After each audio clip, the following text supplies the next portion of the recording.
Murray explica primeramente que puede haber una fe sincera y muy activa, pero aún así faltar la humildad. Dice que eso se ve claramente en los discípulos. Ellos amaban profundamente a Jesús, lo habían dejado todo por él, creían que él era el Cristo y obedecían sus mandamientos. Permanecieron fieles cuando otros se fueron y estaban dispuestos a morir con él. Pero sin embargo, a pesar de todo esto, había en ellos algo más profundo y oscuro que apenas notaban: el orgullo. Esto debía ser eliminado para que pudieran ser verdaderos testigos del poder salvador de Jesús. Murray dice que eso también pasa hoy, que hay creyentes y líderes cristianos con muchos dones espirituales que bendicen a muchas personas, pero que cuando llegan las pruebas o se les conoce más de cerca se nota con dolor que la humildad no es una virtud constante en sus vidas. Dice que todo eso nos confirma que la humildad es una de las virtudes más importantes, pero también una de las más difíciles, y que por eso debe ser una de nuestras mayores prioridades y solo se desarrolla plenamente cuando el Espíritu Santo nos llena y Cristo vive en nosotros.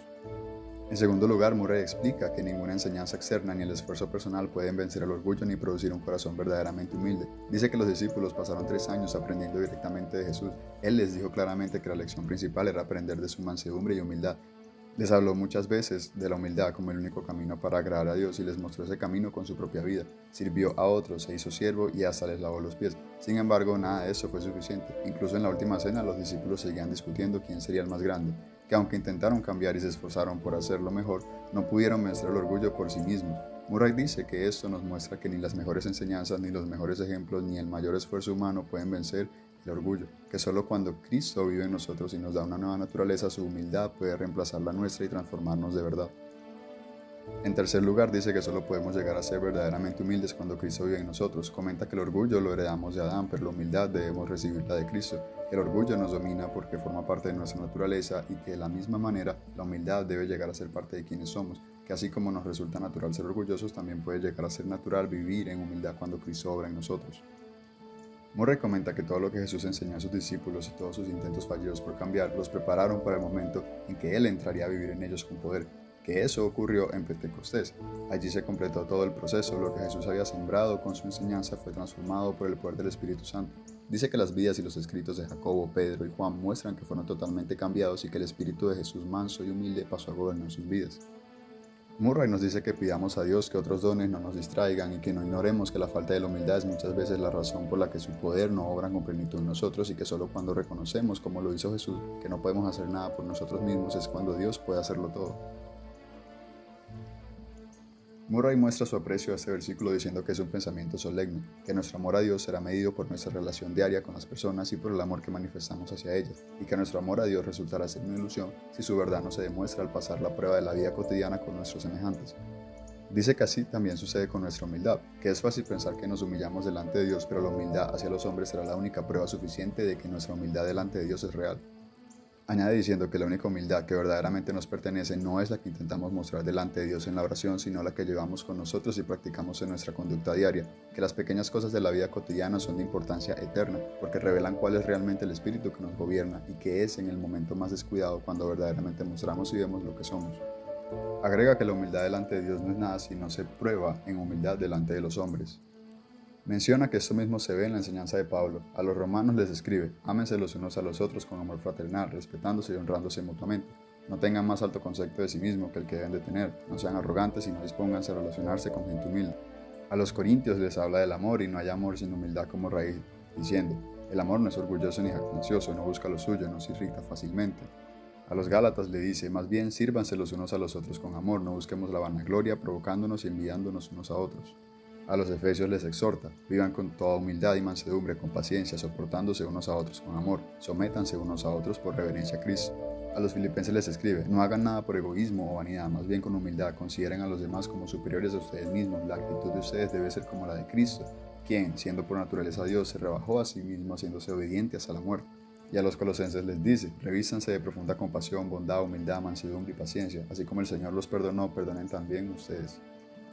Murray dice que la verdadera humildad se nota en cómo nos relacionamos y tratamos a los demás, que nuestra humildad delante de Dios solo tiene valor si nos lleva a vivir la humildad de Jesús con las personas que nos rodean. Agrega que el hombre humilde procura en todo momento vivir según esa regla: honrar a los demás antes que a sí mismo, servir los unos a los otros, considerar a los demás como más importantes que uno mismo y estar dispuesto a someterse a los demás. Añade que muchas veces nos preguntamos cómo podemos ver a otros como superiores cuando claramente notamos que tienen menos sabiduría, menos santidad, menos capacidades naturales o menos dones espirituales que nosotros. Dice que esta pregunta demuestra que entendemos muy poco lo que realmente es la humildad. La verdadera humildad nace cuando delante de Dios llegamos a ver que por nosotros mismos no somos nada, aceptamos dejar al lado nuestro ego, renunciar a vivir centrados en nosotros mismos y permitir que Dios sea todo en nuestra vida. Comenta que un siervo fiel puede ser incluso más sabio que su Señor y aún así mantener una actitud verdadera de servicio, que la persona humilde mira incluso al Hijo de Dios más débil o más falto de méritos y lo respeta y lo honra como un hijo del Rey. Dice que el mismo Espíritu de Jesús que lavó los pies de sus discípulos hace que para nosotros sea una alegría ocupar el último lugar y servirnos unos a otros. Señala que la persona humilde no tiene celos ni envidia, que puede dar gracias a Dios cuando otros reciben reconocimiento o bendiciones antes que ella, que puede aceptar que otros sean elogiados mientras ella pasa desapercibida porque delante de Dios ha aprendido a decir como Pablo, yo no soy nada, que ha recibido el mismo Espíritu de Jesús quien no vivió para complacerse a sí mismo ni para buscar su propia honra y ha hecho de ese Espíritu la guía de su vida. Que su humildad no consiste en pensamientos de autodesprecio, sino, como dice Pablo, en un corazón verdaderamente humilde. Murray continúa diciendo que al buscar vivir una vida cristiana más profunda, el creyente muchas veces corre el riesgo de valorar y alegrarse en lo que podrían llamarse virtudes más humanas, como el valor, la alegría, el rechazo del mundo, el entusiasmo y el sacrificio personal, que incluso los antiguos estoicos enseñaban y practicaban estas cosas. Mientras tanto, las virtudes más profundas y suaves, más divinas y celestiales, las que Jesús enseñó primero porque las trajo del cielo y que están directamente unidas a su cruz y a la muerte del yo, como la pobreza de espíritu, la mansedumbre, la humildad y la sencillez, casi no se piensan ni se valoran. Murray siente que la iglesia sufre porque muchas veces falta la verdadera humildad que deja espacio para que Dios actúe, que esa falta se nota especialmente en la ausencia de amor y paciencia entre los creyentes, sobre todo cuando personas diferentes deben convivir juntas, lo que hace difícil mantener la unidad y la paz que produce el Espíritu, y que de esa manera personas que debían ayudarse mutuamente a vivir con gozo terminan convirtiéndose en una carga y un obstáculo unos para con otros. Comenta que todo esto sucede por una sola razón, y es la falta de una humildad que se reconoce como nada, que se alegra en ocupar el último lugar y que solo busca, como Jesús, servir, ayudar y consolar a los demás, incluso a los más débiles y despreciados. Murray pregunta, ¿por qué personas que con alegría se han entregado a Cristo encuentran tan difícil entregarse a sus hermanos? Pregunta que si no tiene la iglesia parte de responsabilidad en esto. Murray dice que se ha enseñado muy poco que la humildad de Cristo es la principal de las virtudes, la mejor de todas las gracias y uno de los mayores poderes del Espíritu.